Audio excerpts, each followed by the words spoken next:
ভুল স্বীকার করতে কোনো দোষ নেই।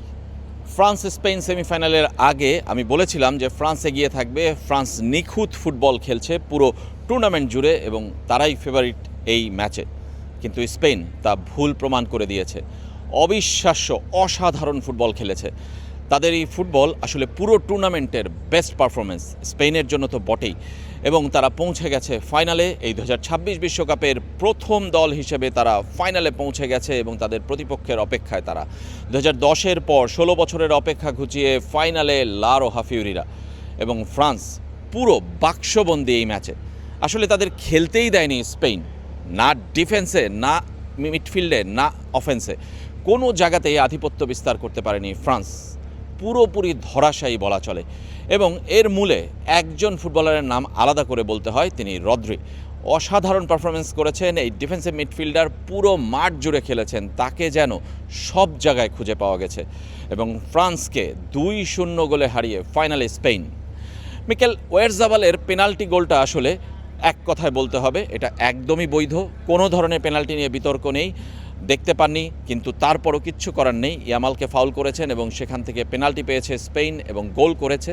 আর পরেরটা পেদ্রোর গোলটা আসলে আরও সুন্দর, অসাধারণ। আমার মনে হয় যেখানে ডিফেন্সিভ এরর আছে ফ্রান্সের, এবং তারা কিন্তু আসলে একদমই বুঝতেই পারেনি যে আসলে কি হচ্ছে।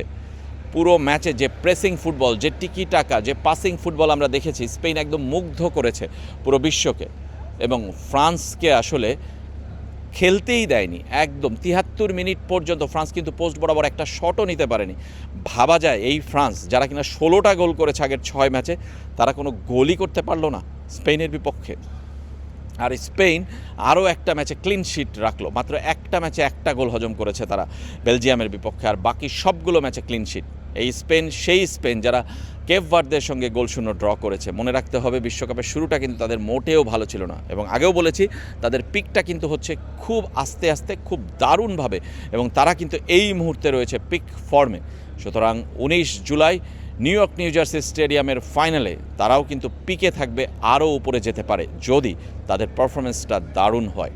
আরও একটা কথা বলতে হয় ফ্রান্সের কথা। ফ্রান্স কিন্তু দিদিয়ের দেশমের দল, কিলিয়ান এমবাপ্পের দল এবং উসমান দেম্বেলের দল, কেউই আজকে নিজেকে একটুও চেনাতে পারেনি। না দেশম তার কৌশল দিয়ে কোনোভাবে প্রাধান্য বিস্তার করেছেন, কিংবা প্রভাব বিস্তার করেছেন, কিংবা ব্যবধান করে দিয়েছেন, কিংবা গোল হজমের পর কোনো কৌশল বদলে আসলে সফল হয়েছেন, না এমবাপ্পে, দেম্বেলে, কেউই।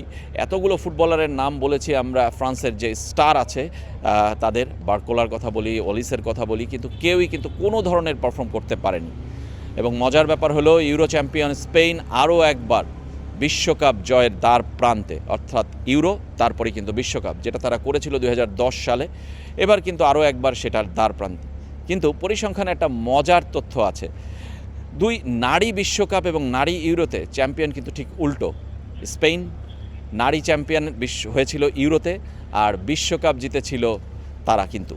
সুতরাং এবার কিন্তু আসলে উল্টোটা হওয়ার সম্ভাবনাও কিন্তু দেখা দিচ্ছে। ইংল্যান্ড কিন্তু সেবার জিতেছিল ইউরো, এবার কি তারা বিশ্বকাপ জিতবে?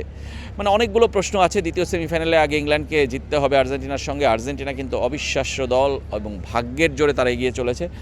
শুধু এই সেমিফাইনাল নিয়ে কথা যদি বলি, ফ্রান্স এবং স্পেন আসলে এক পেশে ম্যাচ হয়েছে। যারা ফ্রান্সের সমর্থক ছিলেন তারা হতাশ হয়েছেন, কিন্তু স্পেনের সমর্থক যারা, তারা কিন্তু আসলে জেগে উঠেছে, জ্বলে উঠেছে। এবং আর একটা ম্যাচ বাকি স্পেন সমর্থকদের জন্য, আরও একবার বিশ্বকাপ হাতে তোলার জন্য।